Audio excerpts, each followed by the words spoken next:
আমরা তাকে বাংলাদেশে এনে রাষ্ট্রীয় সংবর্ধনা সহ সেটা তো রাষ্ট্রের একান্ত বিষয় এবং রাষ্ট্রের নাগরিক হিসেবে আমাদের রাষ্ট্রের কাছে দায়িত্ব, এবং আমরা ঢাকা বিশ্ববিদ্যালয়ের শিক্ষার্থী হিসেবে ঢাকা বিশ্ববিদ্যালয় থেকে তাকে সম্মানসূচক ডক্টরেট ডিগ্রি প্রদান দাবি জানিয়েছি প্রদানের বিশেষ সমাবর্তন আয়োজনের মাধ্যমে। হাজারটা হাসিনাকেও যদি ফিরিয়ে দেয়, আমরা জাকির নায়েককে কখনোই তাদের হাতে তুলে দিব না।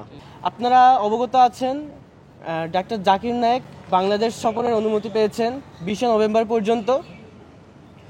ডাক্তার জাকির নায়েক আমাদের শুধু মুসলিম বিশ্বের জন্য না, পুরো পৃথিবীর কাছেই, পৃথিবীর মানুষের কাছে, বিশ্ব মানবতার কাছে উনি একজন গ্রহণযোগ্য ব্যক্তিত্ব।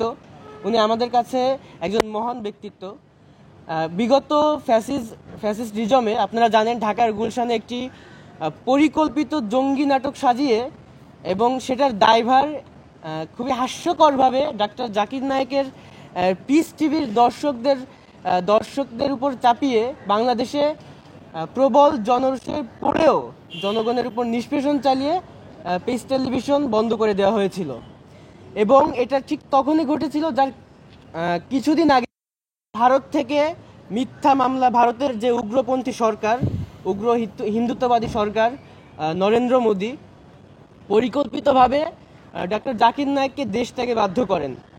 এবং তার পরপরই আপনারা লক্ষ্য করেছেন, ডাক্তার জাকির নায়েককে কিন্তু মালয়েশিয়াতে রাষ্ট্রীয় অতিথি হিসেবে তারা গ্রহণ করেছে এবং সেখানে তিনি স্থায়ীভাবে বসবাস করছেন।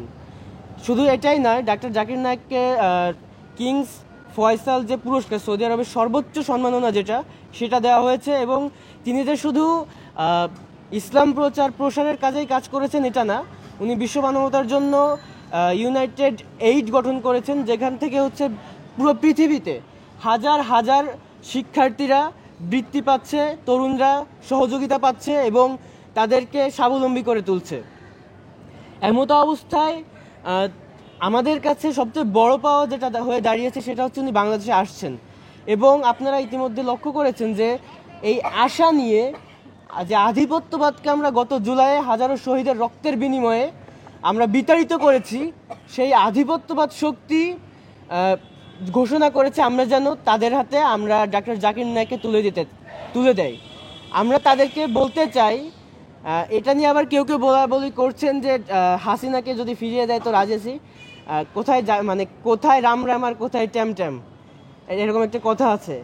হাজারটা হাসিনাকেও যদি ফিরিয়ে দেয়, আমরা জাকির নায়েককে কখনোই তাদের হাতে তুলে দিব না, এটা সুস্পষ্ট। এবং আমরা তাকে বাংলাদেশে এনে রাষ্ট্রীয় সংবর্ধনা সহ সেটা তো রাষ্ট্রের একান্ত বিষয় এবং রাষ্ট্রের নাগরিক হিসেবে আমাদের রাষ্ট্রের কাছে দায়িত্ব, এবং আমরা ঢাকা বিশ্ববিদ্যালয়ের শিক্ষার্থী হিসেবে ঢাকা বিশ্ববিদ্যালয় থেকে তাকে সম্মানসূচক ডক্টরেট ডিগ্রি প্রদান দাবি জানিয়েছি প্রদানের বিশেষ সমাবর্তন আয়োজনের মাধ্যমে। এবং এটার মাধ্যমে আমরা মনে করি ঢাকা বিশ্ববিদ্যালয় এবং বাংলাদেশ বিশ্বের কাছে একটা নতুন করে মর্যাদার আসনে অধিষ্ঠিত হবে। এবং ডক্টর জাকির নায়েককে নিয়ে ভারতের যে মন্তব্য, এটাকে কড়া একটা জবাব হিসেবে আমরা তাকে দিতে চাই ভারতকে।